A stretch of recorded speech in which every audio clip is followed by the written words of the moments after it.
Bonjour à tous, alors j'espère que vous allez bien. Aujourd'hui on se retrouve pour une vidéo sur mes découvertes et mes redécouvertes du moment. Donc dans cette vidéo il y aura du maquillage, du soin cheveux et puis du parfum. Donc j'espère que ça vous plaira. Je vais commencer par le maquillage et par la palette que je porte aujourd'hui et j'aime beaucoup. J'aime beaucoup cette palette en ce moment parce qu'elle me fait penser au printemps. Il y a des petites couleurs sympas dedans. C'est pas une palette que je porte souvent parce que justement il y a des couleurs et j'ai un peu de mal des fois de porter des couleurs. Mais en ce moment je fais que ça. Je mets beaucoup de corail sur mes yeux. Et c'est la palette Enchanted de Models Own. Et c'est une palette de couleurs pastel dans les tons corail et bleu. Et j'aime beaucoup parce que c'est des couleurs que j'aime porter. Par exemple, je n'aime pas le vert, il n'y a pas de vert dans cette palette. Et aujourd'hui, j'ai utilisé la teinte corail en creux de paupière, la teinte champagne sur la paupière mobile. J'ai utilisé le bleu en ras de cils inférieur et le blanc en coin interne. Voilà. Et c'est une palette que j'aime beaucoup. Je l'avais eu au solde il y a peut-être 2-3 ans en arrière à Lyon. Et je l'avais eu dans un Marionneau à un prix vraiment tout petit. Et j'aime beaucoup utiliser cette palette en ce moment. Donc j'adore. Franchement, j'aime beaucoup. Par contre, le point négatif, c'est que sur les teintes mates, alors pas sur toutes, mais par exemple les bleus, je les trouve pas très pigmentés. Je vous avouerai que les bleus, ils sont pas très pigmentés. Et ça, c'est un petit peu dommage. Mais est-ce que des fois, voilà, est-ce qu'on a tout le temps envie de porter des maquillages ultra pigmentés? Je ne pense pas. Si je veux des fards pigmentés bleus, j'en ai plein dans mes Urban Decay, donc c'est vrai que ça me change. Et puis là j'ai fait un ras de cils bleu inférieur et ça fait pas bleu pétant et ça me va aussi. Voilà, ça va dans l'humeur du moment. Ensuite je vais continuer avec ces petits jumbo à lèvres. Alors aujourd'hui je porte cette teinte là, c'est une teinte rose assez flashy et ce sont les Color Rush de chez Rimmel. Donc j'ai une teinte rose flashy comme ceci et une teinte mauve. Alors la teinte mauve, je la porte tout le temps en stream, tout le temps pour le quotidien, tous les jours. C'est une teinte qui fait presque naturelle, enfin ça fait maquiller sans le faire trop. Et celui-ci, je l'ai presque vidé et je l'aime beaucoup. Et je me suis dit, tiens, si je ressortais en ce moment cette teinte-là, rose pétard, finalement ça fait un rose corail et il n'est pas trop clair et je trouve que ça fait pas les dents jaunes et ça voilà, c'est ce que je porte et j'aime beaucoup pour ce printemps. Je trouve que ça va très bien avec la saison et ça rappelle un peu le corail des yeux, donc j'ai aimé porter, j'aime bien porter ce genre de couleur en ce moment. Ensuite, deux poudres pour le visage. Donc j'ai découvert un fond de teint poudre de chez Kiko. Donc c'est dans la gamme Skin Tone et c'est la teinte 06. Mais c'est le top. C'est vrai qu'on se dit tiens, teinte 06, ça va être trop foncé. Et c'est le top. Voilà, alors c'est un fond de teint qui vient avec une éponge que je n'utilise pas. Et vous avez le produit juste ici. Alors vous voyez que ça fait pas non plus ultra foncé. Alors ce serait une teinte parfaite pour moi pour l'été. En ce moment je l'utilise déjà mais avec parcimonie, j'en mets un petit peu. Et j'aime bien parce que c'est couvrant mais ça ne fait pas non plus trop maquillé sur le visage. Moi vous savez que j'aime les maquillages de teint très, comment dire, pas très léger mais j'aime pas quand ça fait trop de couches, en fait trop d'épaisseur sur le visage. Donc, ce que je fais c'est que je mets ma crème teintée, je mets un petit peu de poudre comme ça et c'est le top. Je trouve que ça, si on a besoin d'un petit peu plus de couvrance, ce genre de produit j'aime beaucoup. Et une autre poudre que j'ai pas appréciée personnellement, c'est une poudre de chez Action et c'est de Mickey. Et c'est la poudre translucide en teinte 155. C'est une poudre blanche mais qui est trop blanche à mon goût. Et c'est pas le genre de poudre que je préfère. Chez Action, j'avais déjà acheté des poudres libres de la teinte de ma peau et c'était le top. Franchement, les poudres libres de chez Action, je préfère aux poudres compactes. Mais bon, je l'utilise quand même. Si par exemple j'ai un teint un peu trop foncé à mon goût, par exemple parce que j'ai mis trop de fond de teint ou quoi, pour rattraper la couleur, je mets un petit peu de poudre blanche, mais vraiment un soupçon, hein, vraiment léger. Et ni vu ni connu, ça fonctionne. Pareil, si je la mets en dessous des yeux, ça passe aussi. Mais c'est pas ma préférée, celle-ci. Voilà pour le maquillage. Ensuite, pour les lèvres. J'ai testé un baume à lèvres que j'ai beaucoup aimé. C'est de la marque Dr. Bronner's et c'est le baume à lèvres bio non parfumé. Celui-ci on me l'avait offert, mais je pense qu'il se trouve en parapharmacie et j'ai beaucoup aimé. C'est un baume à lèvres basique, tout simple, mais il est bio et il fonctionne très bien. Voilà. Et Dr. Bronner's, j'avais déjà testé les gels douche et les shampoings, j'avais pas du tout aimé, je me souviens, parce que ça m'asséchait la peau, ça m'asséchait le cuir chevelu. Mais par contre, leur baume à lèvres, j'ai bien aimé. Ensuite, on va passer au visage. J'ai qu'un seul produit que j'ai testé. Et c'est un produit pareil, j'avais trouvé ça en solde, je m'étais dit ouais ça va être génial, ça va être cool, c'est de la marque Ahava en plus. Et c'est un produit que j'avais déjà eu mais il y a pas mal de temps en arrière. Et je m'en souviens, ce produit, je ne l'apprécie pas plus que ça. Ça arrive hein, des fois de racheter des produits, on s'en souvient pas, on l'avait pas tant apprécié que ça. Alors ce produit c'est un gommage pour le visage avec des tout petits grains très fins et nombreux.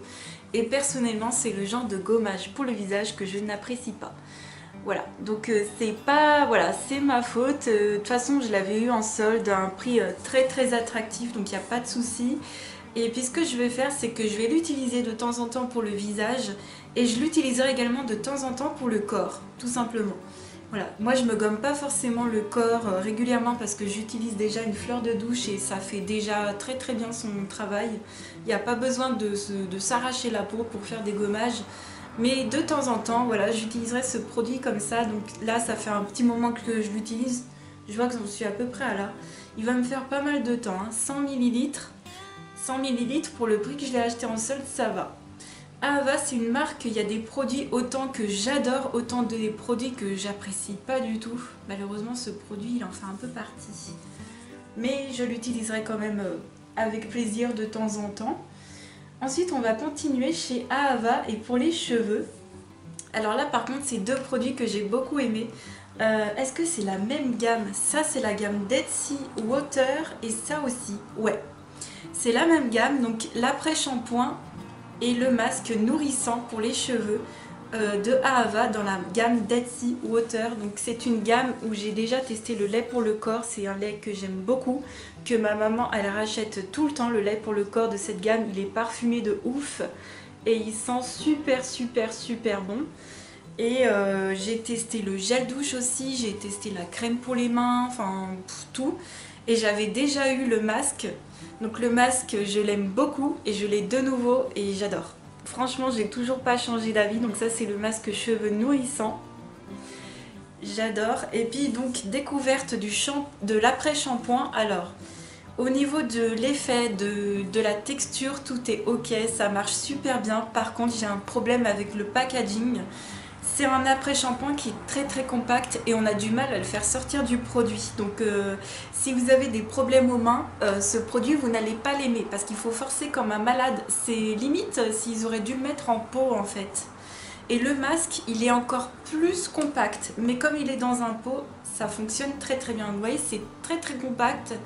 Donc ça c'est vraiment une gamme pour nourrir et hydrater les cheveux et ça sent la mer, ça sent le voilà, Dead Sea Water, ça sent la mer morte, voilà, c'est très frais, c'est ce que j'apprécie comme odeur en ce moment et cette gamme là, ben voilà, j'adore utiliser ce masque et cet après-shampoing il est top, donc je fais soit l'un soit l'autre, ça dépend, je fais peut-être une à deux fois, non je fais peut-être, non, une fois par semaine le masque et le reste du temps l'après-shampoing et par contre je fais bien attention de lui mettre la tête en bas parce que c'est pas le top sinon. Et donc à l'intérieur pour l'après-shampoing c'est marqué sans sulfate, mais c'est normal, c'est un après-shampoing. Des fois je me demande pourquoi ils nous mettent sans sulfate pour des trucs qui ne sont pas censés mousser de base. On va passer ensuite à un shampoing que j'aime beaucoup, c'est en plus un tout petit prix, c'est de la marque Natéis. Donc ça se trouve à Leclerc et c'est un shampoing sans silicone avec 95% d'ingrédients d'origine naturelle. La base lavante douce est d'origine végétale et le flacon contient 25% de plastique recyclé. Bon, ça certes, c'est très bien. Et c'est un shampoing miel protéines de blé, shampoing extra doux pour les cheveux fragiles et cassants. Ça vaut pas cher, ça sent très bon, c'est efficace, c'est à 95% d'ingrédients d'origine naturelle et j'aime beaucoup. Ça n'agresse pas le cuir chevelu. Pour l'instant, ça me l'assèche pas. Alors, on verra quand le produit sera terminé. Là, ça fait quand même pas mal de fois que je l'utilise. C'est un bonheur. Franchement, ce petit produit-là, pas cher et tout, et c'est un bonheur. Donc, je ne sais pas, voilà, dites-moi si vous l'avez testé, qu'est-ce que vous en pensez, mais c'est un shampoing qui lave les cheveux, c'est ce qu'on lui demande, et puis qui n'agresse pas le cuir chevelu, et puis qui a des ingrédients pas trop mal. Hein. C'est loin d'être bio, hein, par contre. Hein. C'est loin d'être bio, mais j'en suis satisfaite. Voilà, c'est bien aussi de temps en temps. Moi perso, j'aime beaucoup utiliser des petits produits à pas cher et j'ai vraiment plaisir à utiliser ce genre de produits. Et enfin, on va passer à deux parfums qui ont les mêmes notes. J'avais même pas fait attention. Mais c'est des parfums qui contiennent tous les deux du jasmin. Alors, il y a une version pas chère et une version un peu plus chère, on va dire, mais je les aime tous les deux. On a d'abord le Tendre Jasmin qui est une autre parfum de chez Yves Rocher. Voilà, donc Tendre Jasmin, ça sent super bon, ça a des notes fleuries, printemps, femme, et voilà, femme, un petit peu fraîcheur, sucré en même temps, enfin j'aime beaucoup. Est-ce que c'est sucré?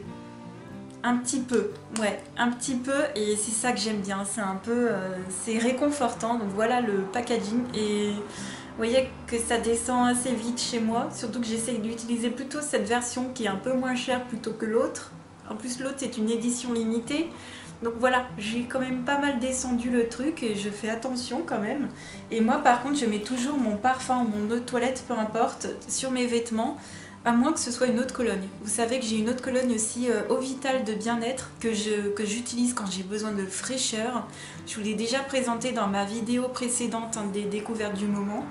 Et celle-ci, je la mets toujours. Donc je la mets le soir sur ma peau. Mais la journée, je mets mes parfums sur mes vêtements, personnellement. Et la version un peu plus chère, c'était une édition limitée, c'était un cadeau, un très joli cadeau. C'est l'eau de toilette Jasmine Immortelle Néroli de chez L'Occitane en Provence. Donc toujours ce même style de notes, fleuri, printanier, jasmin à fond.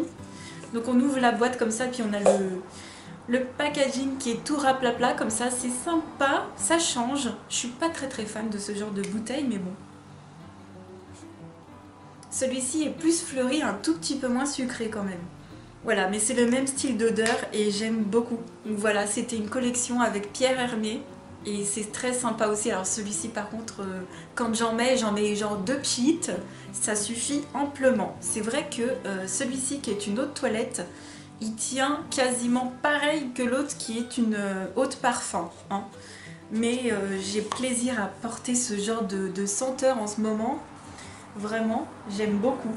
Donc voilà pour tous ces produits. J'espère que ça vous aura plu. N'hésitez pas à me faire un retour sur peut-être vos parfums du moment, quelque chose de printanier, d'ensoleillé peut-être déjà. N'hésitez pas à me le dire, ça m'intéresse. N'hésitez pas à me dire si vous avez découvert en ce moment des petites palettes pour les yeux. Vous savez que je suis toujours une grande fan de palettes pour les yeux. N'hésitez pas à me dire si vous en avez trouvé des pas chères. Voilà, moi je cherche aussi des choses pas forcément très chères. Donc n'hésitez pas à me partager ça en commentaire. En tout cas, je vous fais de très gros bisous et je vous dis à très vite pour une autre vidéo. Ciao!